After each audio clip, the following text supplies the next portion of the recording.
आप सभी का मंगल हो। मैं डिस्क्रिप्शन में काफ़ी चीज़ें डाल रहा हूँ जो भी इसके अंदर बच्चों से संबंधित। छोटे बच्चों को तो बहुत ज़्यादा समझाते रहो कि एक तो बच्चों आप किसी के आगे नंगे मत घूमो, उनको ठीक है थोड़ी देर अलग रख लो तो कमरे में रख लो, कोई लोग नहीं है तो कमरे में रखिए, कोई मेहमान नहीं आए हुए तो, और मेहमान आए हुए हैं और मेहमान नहीं आए हुए हैं तो भले थोड़ी देर खुला घूम भी रहा, कोई दिक्कत है तो घर आपका ही है।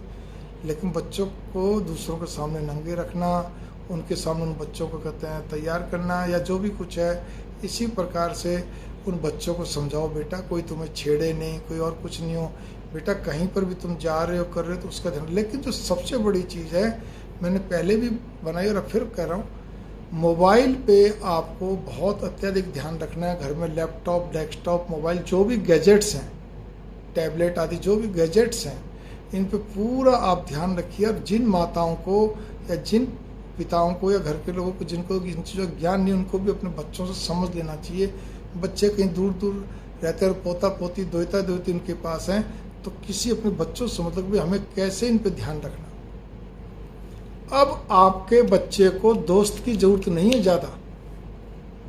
अब आप देखो कहाँ आपकी हमारी तरफ बचपन में गुल्ली डंडा खेलना, पतंग उड़ाना, इधर गिंडी, सॉरी मतलब हमारे देश से गिंडी बोलते हैं, बैट बॉल नॉर्मल सा वो खेलना, बॉल फेंक के पिट्ठू खेलना, वो बॉल से करा जाता था, ठीक है ना, और वगैरह वगैरह, गिट्टे खेलना आदि, कंचे तो मैंने नहीं खेले लेकिन गिट्टे भी खेल चुका था मैं, ठीक है ना, वो लड़की वाला गेम से आता है।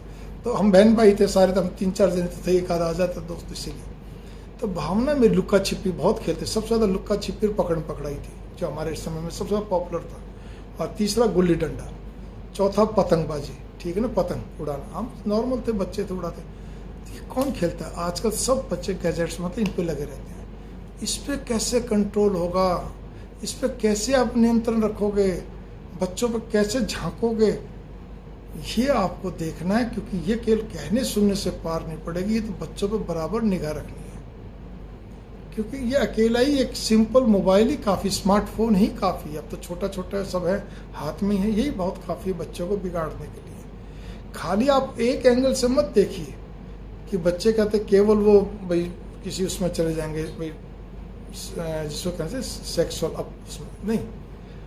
जो सबसे ज़्यादा समस्या क्या आ रही है, उससे भी ज़्यादा भयंकर समस्या है कि जो आजकल के सीरियल कई आते ऐसे हैं इसी प्रकार से, वो चलो सीरियल वालों को तो एक अपना थीम होता है, लेकिन बच्चे तो उस थीम को थोड़ी समझेंगे। जवान भी नहीं समझते तो बच्चे क्या समझेंगे? ऐसी ऐसी बहुत सारी बातें होती है जिसमें केवल और केवल दूसरों की हंसी उड़ाना, बकवासबाजी करना, गुस्से में आ जाना, पूरी तरह कहते हैं वो शकुनी की तरह कहते छल प्रपंच रचने के स्टाइल बता दिए जाते हैं। अच्छा तो उसने ऐसे कहा तो फिर वो बताएगी ऐसे ऐसे करना, वो करना, अब मैं इसको देखती हूँ, अब मैं इसको देखता हूँ। मतलब ये क्या चीज़ें हैं? आपको खाली छल प्रपंच, क्रोध, बकवासबाजी करना, बड़ों की इज्जत नहीं करना, भगवान को नहीं मानना, ये सारी बातें, तो ये तो जीवन में बड़ा भारी एक समस्या पैदा हो गई। आप जितना समझा रहे हो उतना वहाँ से उसको फिर मिल जाता है, उससे विपरीत मतलब। तो इसीलिए इस पर भी कंट्रोल करना बहुत ज़रूरी है, बहुत ज़्यादा।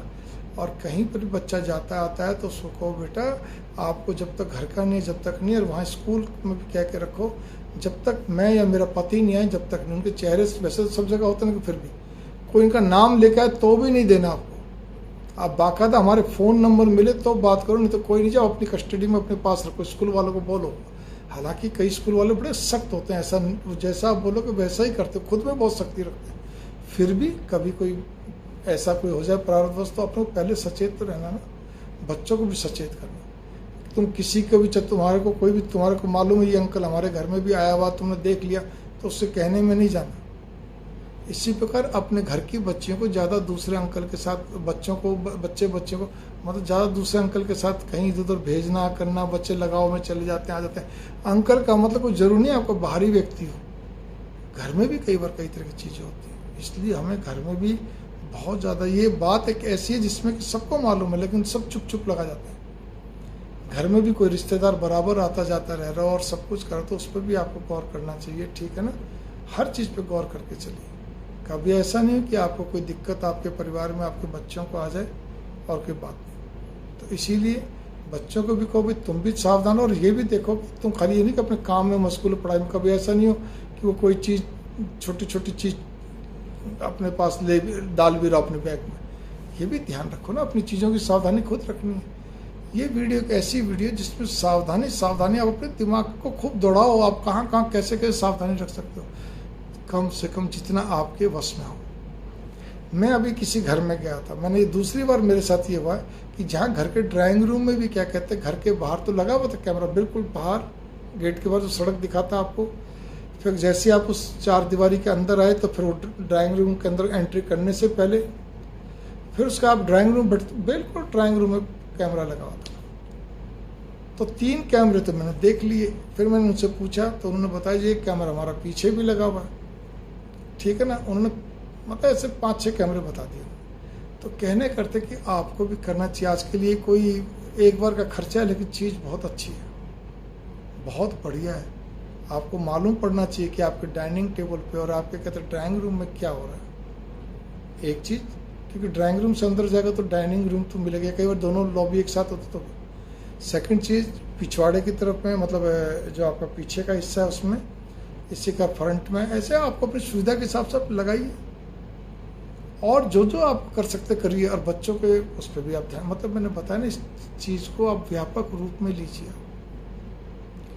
ये कहने से काम नहीं चलता कि जी कोई पुरुष हमारे घर में आया, रिश्तेदार या परिचित या फीमेल आई है, सब पे निगाह आपकी रहनी चाहिए। आप दूर हो तो आपका कैमरा आपकी निगाह रखेगा। आपके पास आपके क्या कहते हैं, जो आप जो भी नौकरानी आप मेड और जो भी रखते हैं उन पे भी निगाह रहती है। इसीलिए मंगल कामना, नमस्कार। और बच्चा जहाँ जिस कमरे में सोता हो, ठीक है ना, कई जगह होते हैं बच्चों को अलग सुलाते, थोड़ा सा बड़ा हो जाए, और या नौकरानी अगर जैसे भी, तो उस कमरे में भी क्या कहते हैं बाकायदा आपका कैमरा होना चाहिए। एक दूसरी चीज़ ये, आप कहीं भी जाते हैं, बच्चा मेड के सहारे छोड़ के जाते हैं, सब घरों में ताला प्रॉपर बंद होने चाहिए, इस तरह के लॉक जो जल्दी खुले नहीं।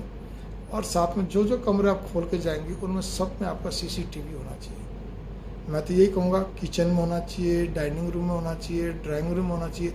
कई बार तीनों एक होते हैं, क्योंकि ओपन किचन हो गया, डाइनिंग रूम उसके साथ हो गया, डाइनिंग टेबल और ड्राइंग रूम भी, ठीक है ना, सभी में होना चाहिए। जो कमरे कहते हैं नॉर्मल हैं उनमें भी होना चाहिए, जो केवल आपके यूज में आ रहे हैं, पर्सनल यूज में आ रहे हैं, उनको छोड़, ठीक है। मंगल कामना, नमस्कार।